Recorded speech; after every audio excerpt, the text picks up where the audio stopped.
তোমার কচুরি ভাজা হলো গো?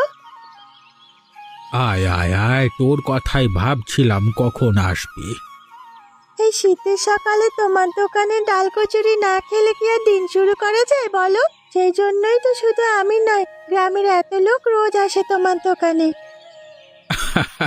তোরা ভালোবাসিস, সেই জন্যই তো আরো ভালো করে বানানোর চেষ্টা করি রোজ। আর তো অপেক্ষা করা সম্ভব হচ্ছে না হাবিব মিয়া। যা ঠান্ডা পড়েছে, কুয়াশা ঢেকে আছে চারিপাশে, তার মধ্যে তোমার ডাল কচুরির গন্ধে পেটের খিদে একদম মাথায় উঠে গেছে। সত্যি চাচা, এবার দাও তো, না হলে পেটের ভিতর ছুঁচোর ডন মারা বন্ধ হবে না। খিদে একেবারে চোচো করছে।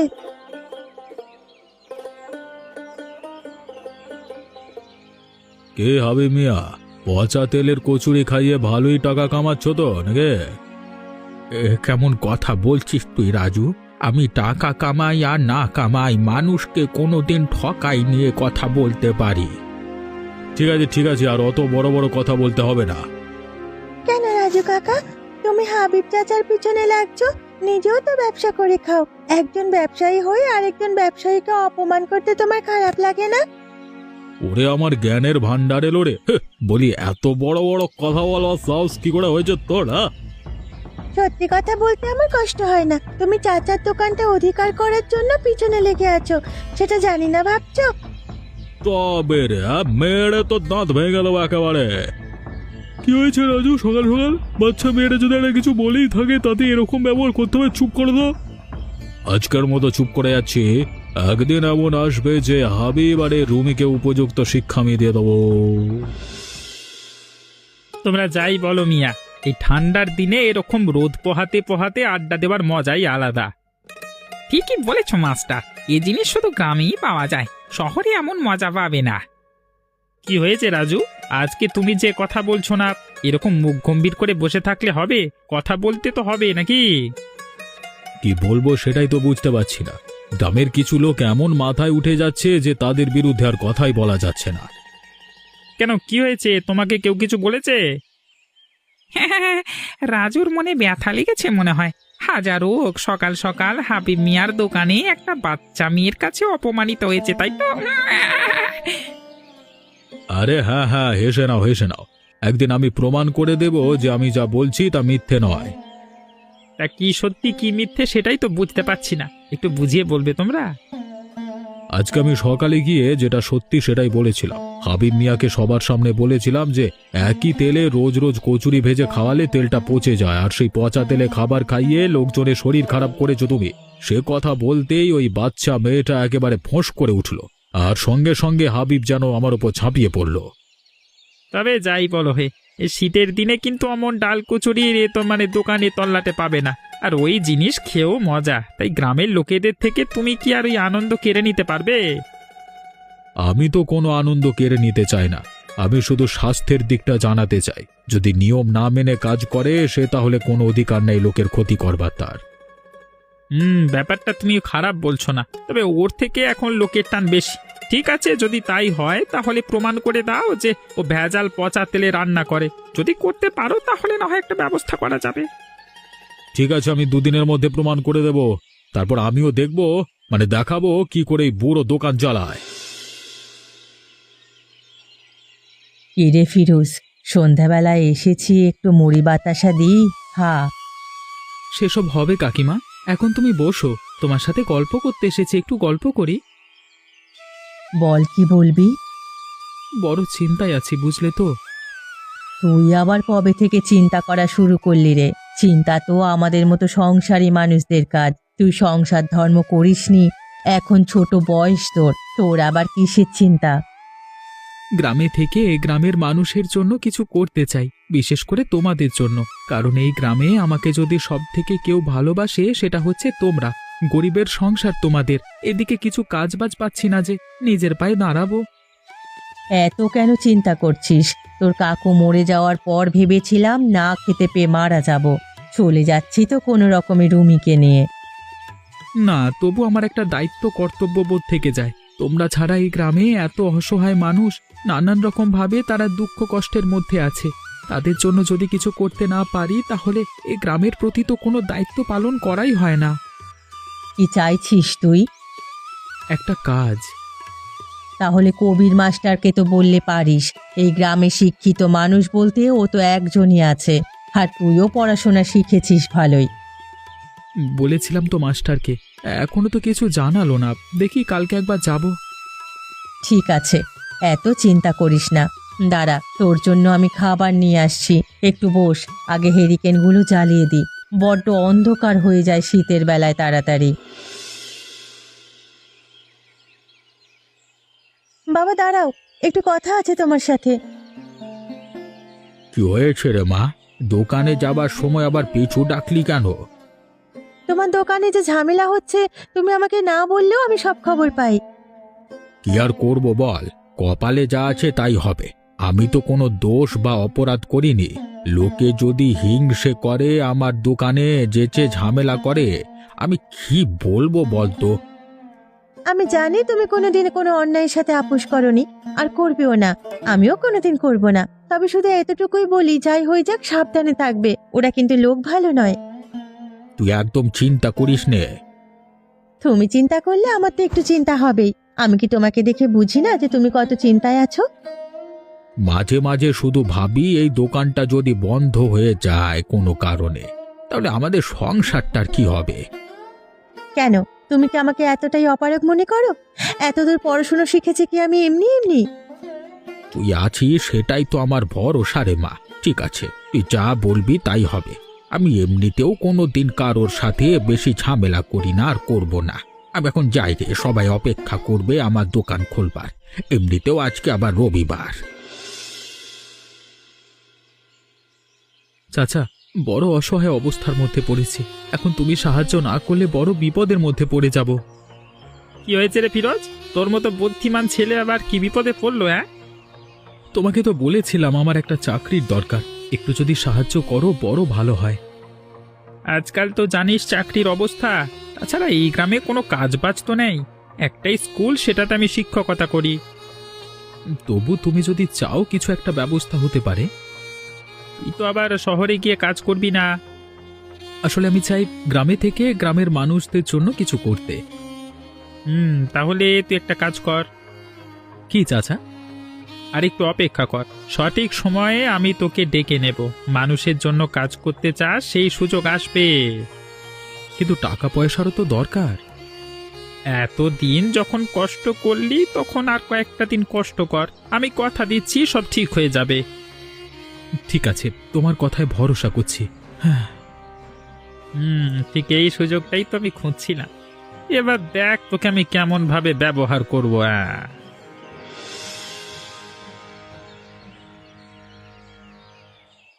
মাস্টার মশাই, আপনি যা চেয়েছিলেন নিয়ে এসেছি। কি নিয়ে এসেছো দেখি? বড় অসময়ে এসে বিরক্ত করলাম মনে হচ্ছে। স্কুল থেকে সবে এসেছেন নাকি আপনি? না না, ঠিক আছে, দেখাও না, কি দেখাবে দেখাও। আপনার কথা মতো আমি শহর থেকে এই হাবিবের ডাল কচুরির দোকানের খাবার পরীক্ষা করিয়ে কাগজ বানিয়ে এনেছি। দেখুন না, এখানে পরিষ্কার লেখা আছে যে ওই তেলে ভেজাল আছে। ওই দেখি, সত্যি তো। আরে এতদিন ধরে আমাদের সবাইকে বোকা বানাচ্ছিল নাকি? তাহলে এবার বলুন আমাদের কি কর্তব্য করা? আমরা কি এখনো হাতের উপর হাত রেখে বসে থাকবো চুপ করে? না না, একদম তা করা যাবে না। আমাদের কিছু একটা ব্যবস্থা করতেই হবে। আমি তো বলি, আর একটা দিন ওই দোকান চলতে দেওয়া ঠিক নয়। কালকে সকালে কিছু একটা ব্যবস্থা করা উচিত। কিন্তু এর মধ্যে একটা সমস্যা আছে। কি সমস্যা? যদি আমি এ সমস্ত বিষয়টার মধ্যে যুক্ত থাকি, তাহলে সবাই বলবে যে তোর সাথে আমরা আমার ভালো সম্পর্ক আছে, তাই আমরা দুজনে মিলে চক্রান্ত করেছি হাবিবের বিরুদ্ধে। তাতে সমস্যার সমাধান হওয়ার জায়গায় আরো বেড়ে যাবে। তাই বলি কি আমরা চুপ করে থাকবো? না, আমি সেটা বলিনি। আমি বলছি যে আমি ছাড়াও এই গ্রামে একজন শিক্ষিত আছে, সে হচ্ছে ফিরোজ। রাজু, তুমি যদি তাকে কাজে লাগাতে পারো, তাহলে সাপও মরবে আর লাঠিও ভাঙবে না। কিন্তু সে আমার কথা শুনবে কেন? সে শিক্ষিত ছেলে, আর আমার হয়তো সত্যি হতো কোনো শিক্ষা দীক্ষা নেই। আমার নাম করে গিয়ে বললে সে শুনবে। আজ কি তুমি যাও, বাড়ি গিয়ে সমস্ত ব্যবস্থাটা করো এক্ষুনি। ঠিক আছে মাস্টার মশাই, আপনি যেভাবে বলবেন তাই হবে। ফিরোজ, বাড়ি আছো? আরে রাজু কাকা, তুমি এই অসময়ে? বড় দরকারে এসেছি বাপ, একটা তোমার সাথে কথা ছিল। কি হয়েছে? এমনিতে তো তুমি কোনোদিন আমার কাছে আসোনি। আসলে মাস্টার মশাই পাঠালেন। কে, কবির মাস্টার মশাই? হ্যাঁ, উনি বললেন যে তুমি সাধারণ মানুষদের জন্য কিছু ভালো কাজ করতে চাও এবং তুমি ওনাকে বলে এসেছো, তাই আমাকে পাঠিয়েছেন। আরে বাহ, তাহলে তো আমার দিন খুলে গেল। তুমি ভেতরে এসো কাকা। এবারে বলো কি হয়েছে। তোমাকে এমনি বললে তো তুমি বিশ্বাসই করবে না, তাই সমস্ত কাগজপত্র নিয়ে এসেছি। আরে কাগজপত্র ছাড়ো, মাস্টার মশাই বলেছেন যখন, তখন মুখের কথাতেই কাজ করব আমি। উনি খুব ভালো মানুষ তো। আরে এই গ্রামে যে বিখ্যাত ডাল কচুরির দোকান আছে, সে হাবিব বাবু মানুষ হিসেবে সকলের কাছে খুবই বিখ্যাত তার দোকানের জন্য, কিন্তু সে যে পচা তেলের খাবার খাওয়ায় সবাইকে, সেটা আমি বলেছিলাম, কিন্তু কেউ বিশ্বাস করেনি। তা এখন আমি শহর থেকে পরীক্ষা করিয়ে নিয়েছি, আর মাস্টার মশাই বলেছেন সকলের স্বাস্থ্যের জন্য তুমি আর আমি দুজনে মিলে গিয়ে কালকে সকালে দোকানটা বন্ধ করে দিতে। উনি শেষ পর্যন্ত এমন কাজ করছেন? তাহলে আর বলছি কি, এই যুগে মানুষ স্বার্থের জন্য সবকিছু করতে পারে। তুমি যাবে তো ভাই? মাস্টার মশাই যখন বলেছেন তখন নিশ্চয়ই সবকিছু যাচাই করেই বলেছেন, আর গ্রামের মানুষের যাতে ভালো হয় আমি সেই কাজই করব। ঠিক আছে, আমি কালকে সকালেই যাব, চিন্তা করতে হবে না। ও, অসংখ্য ধন্যবাদ। আমি আমি আমি এখন যাই, কেমন যাই? চাচা, অনেক হয়েছে, এবার তোমার খেল খতম। আবার কি হয়েছে? আমি তো কিছু করিনি। আমি জানি তুমি এরকম আমার মতো অশিক্ষিত মানুষের কথা বিশ্বাস করবে না, তাই আমি সঙ্গে করে ফিরোজকে নিয়ে এসেছি। তোমরা সবাই দেখো এবার, সেদিন তো বড্ড বলছিলে তাকাও, খাবে পরে। হ্যাঁ, রাজু কাকা যা বলছে তা ঠিক। এই মুহূর্তে চাচা তোমাকে দোকান বন্ধ করে দিতে হবে। কিন্তু কেন বাপ? তোমরা তো সবাই জানো যে এই দোকানটা ছাড়া আমার সংসার চালানোর কোনো উপায় নেই। কিন্তু তার জন্য তুমি পচা তেল খাইয়ে লোকের শরীর খারাপ করবে, এটা তো কোনো কথা নয়। আমি আমি আমি লোককে পচা তেলের খাবার খাইয়েছি?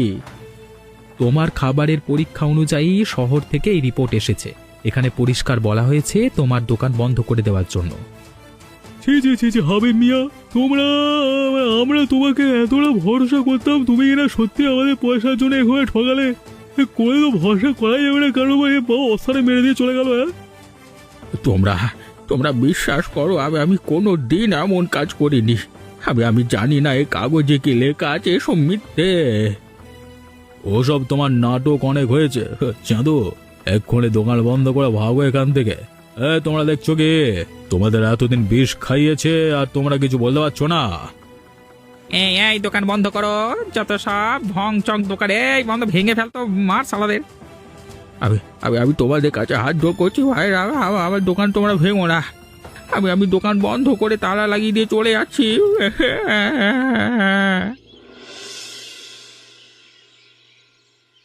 ফিরোজ, বাড়ি আছো?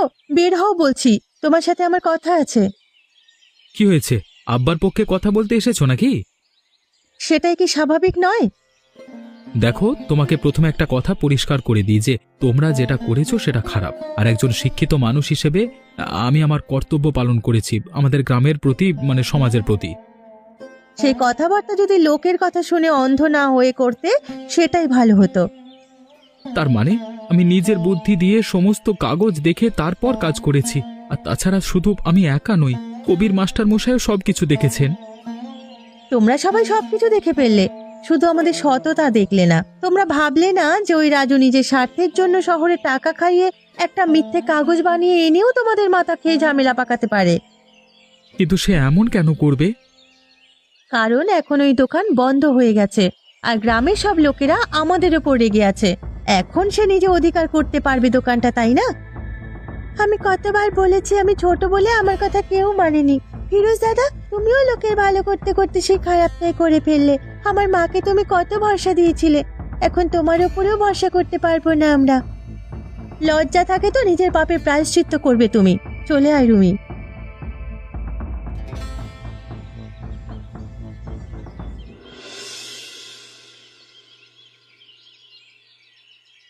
রাজু কাকা, কি করছো তুমি? আরে ফিরোজ, যে দোকানটা ফাঁকা করানোর জন্য দারুণ দারুণ হেভি খেলেছিস। তার মানে? এখন এখানে আমি আমার ব্যবসা করতে পারবো। ঠিক হয়েছে, চিড়িং মাছের দোকান বন্ধ হয়েছে। ও না, মহা চিড়িং মাছ। আমার তো এখন মনে হচ্ছে চিটিংবাজিটা ওরা করেনি, তুমি করেছো। সে যা ভাবিস, কিন্তু এখন যা হবার হয়ে গেছে, গ্রামের মানুষ রেগে গেছে ওদের উপরে, আর ওদের ভরসা ফিরে আসবে না। এখন সবাই আমার উপরে বিশ্বাস করে। জীবনে যদি উন্নতি করতে চাস তাহলে আমার সঙ্গে থাক। টাকা কামাতে চাইছিলিস তো, টাকা আমি তোকে কামিয়ে দেব। ছি ছি ছি ছি ছি, তুমি শেষ পর্যন্ত এতটা নিচে নামতে পারলে? নিশ্চয়ই মাস্টার মশাইকেও তুমি নিজের দলে টেনেছো। কাউকে দলে টানতে হয় না রে আমার, যার বুদ্ধি থাকে তার দলে এমনিতেই সবাই এসে যায়। টাকা কামানোর জন্য যদি তোমার মতো নিচে নামতে পারতাম, তাহলে আমি এতদিন অনেক টাকা কামিয়ে ফেলতাম। তাই তোমার টাকার উপরে আমার বিন্দু মাত্র লোভ নেই। আজকে তুমি আমাকে দিয়ে যা খারাপ কাজ করেছো, আমি তার প্রায়শ্চিত্ত করব তোমাকে শাস্তি দিয়ে। আজকে এখানে দাঁড়িয়ে তোমাকে বলে গেলাম। এ যা যা, ওরকম কত লোককে দেখলাম। যখন বলেছিলাম তখন তো আমার পেছনে লেজ নাড়াচ্ছিলিস, আর এখন নাটক। যা ভাগ এখান থেকে। মাস্টার মশাই, আমি আপনাকে সৎ বলে খুব সম্মান করতাম, সেই জন্যই আপনার কাছে এসেছিলাম সৎ পথে কোনো একটা কাজ খোঁজবার জন্য, কিন্তু আপনি আমাকে এভাবে ফাঁসাবেন আমি জানতাম না। কি হয়েছে ফিরোজ? তুমি তো ভালো কাজ করেছো। হাবিব মানুষের ক্ষতি করছিল, তুমি তার সত্য প্রকাশ করেছো। যদি আপনি সেটা ভেবে থাকেন তাহলে ভুল। তার মানে? আমি খোঁজ নিয়ে জানতে পেরেছি যে যে কাগজ সে শহর থেকে তৈরি করিয়ে এনেছিল সব মিথ্যে। টাকার বিনিময়ে জালি কাগজ বানিয়ে আপনাকে এবং আমাকে ব্যবহার করে সে হাবিব বাবুর দোকান অধিকার করেছে। কি বলছো কি গো? সত্যি? বিশ্বাস করো, আমি এসবে বিন্দু মাত্র কিছু জানি না। আমি তো বিশ্বাস করে ভরসা করে তো তোমার কাছে পাঠিয়েছিলাম। এখন আমাদের ভরসার সুযোগ নিয়ে সে লোকের মাথা মুড়িয়ে খাচ্ছে, আর তার দায় আমাদেরই। আমাদেরকে কিছু একটা করতে হবে। তুমি যখন পুরো ব্যাপারটা জেনেই ফেলেছো, তখন আমি এখন স্কুলে যাচ্ছি, এসে কিছু একটা ব্যবস্থা করব, চিন্তা করো না। ওকে ওর মতো করে মেয়ে এত হতে দাও, আমরা তারপর বাকি ব্যবস্থা করছি। তুমি নিশ্চিন্তে থাকো ফিরোজ। হাবিব মিয়া, বাড়ি আছো মিয়া? কি হয়েছে মাস্টার মশাই? আমাদের সবকিছু ক্ষতি করে এখন বাড়িতে নাটক করতে না এলেই নয়। আর কেমন থাকবো বাবা, যা ক্ষতি করবার সে তো করিয়ে ফেলেছো তোমরা। আমি হাত জোর করে ক্ষমা চাইছি গো। এই শয়তান যে মিথ্যে কাগজ বানিয়ে এনে আমাদের সবাইকে ঠকাবে আমি তো জানতাম না। এখন জেনেই বা কি করছেন আপনি? এই কবির মাস্টার কোনোদিনই অন্যায়ের সাথে আপোষ করেনি। ফিরোজ আমাকে সব কিছু জানিয়েছে। সে নিজে সব পরিস্থিতি যাচাই করে। তাহলে কালকে তোমাদের সমস্ত পরিচিত যারা এখনো পর্যন্ত তোমাদের দলে আছে, তাদের সবাইকে নিয়ে দোকানে আসবে। তাতে কি হবে? ওই দোকান যতক্ষণ না আমি আবার তোমাদের ফিরিয়ে দিতে পারছি, ততক্ষণ আমার শান্তি নেই। আর ওই শয়তানকে আমি কালকে গ্রাম থেকে তাড়া করবো। হ্যাঁ, ঠিক আছে, দেখা যাবে কতটা কি করতে পারেন আপনি। আমাকে ক্ষমা করে দিও মিয়া, আমি বুঝতে পারিনি। আমি মানুষকে ভরসা করেছিলাম, কিন্তু মানুষ যে এমন শয়তান সেটা জানতাম না।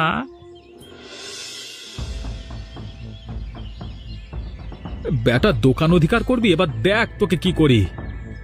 কেউ যে এত লোক নিয়ে এসছিস কেন তুই? একদম গলা উঁচু করে কথা বলবি না। মিথ্যে জালি কাগজ বানিয়ে আমাদের ঠকিয়ে তুই হাবিব মিয়ার দোকান অধিকার করেছিস। হ্যাঁ, মেয়েরে তোর হাড় ভেঙে দেবো আজকে। আমার স্বামী মারা যাওয়ার পর আমাদের অনেক ক্ষতি করেছিল এই রাজু। তোমরা সবাই দেখেছো কি? মারো শালাকে। বাবা বাবা, ছাড়ো ছাড়ো, ছেড়ে দাও। কেউ ছাড়বে না তোমাদের আজকে। আমরা ভালো মানুষ, আমাদের পর্যন্ত তুমি খারাপ প্রমাণ করেছো লোকের সামনে। আজকে তোকে মেরে ফেলবো রে শয়তানের বাচ্চা। হাবিব মিয়া ভালো মানুষ, আমরা জানতাম। তুই শুধু শুধু খারাপ প্রমাণ করেছিস সবার সামনে, শালা। আমি স্বীকার করছি, আমি কাগজ টাকার বিনিময়ে দোকান অধিকার করবার জন্য বানিয়েছিলাম। ছেড়ে দাও বাবা, মেরো না আমাকে, ও লাগছে তো। তোমরা ছেড়ে দাও, ও ভুল করেছে, ওর উচিত শিক্ষা হয়েছে। আমার দোকান আমারই থাকবে। বেকার একটা মানুষকে মেরে তোমরা পাপের ভাগীদার হইও না। তবে তোকে আর কোনোদিন এই গ্রামে যেন দেখতে না পাই। আর দেখতে পাবে না, চলে যাচ্ছি। ধন্যবাদ ধন্যবাদ ফিরোজ, ধন্যবাদ মাস্টার মশাই।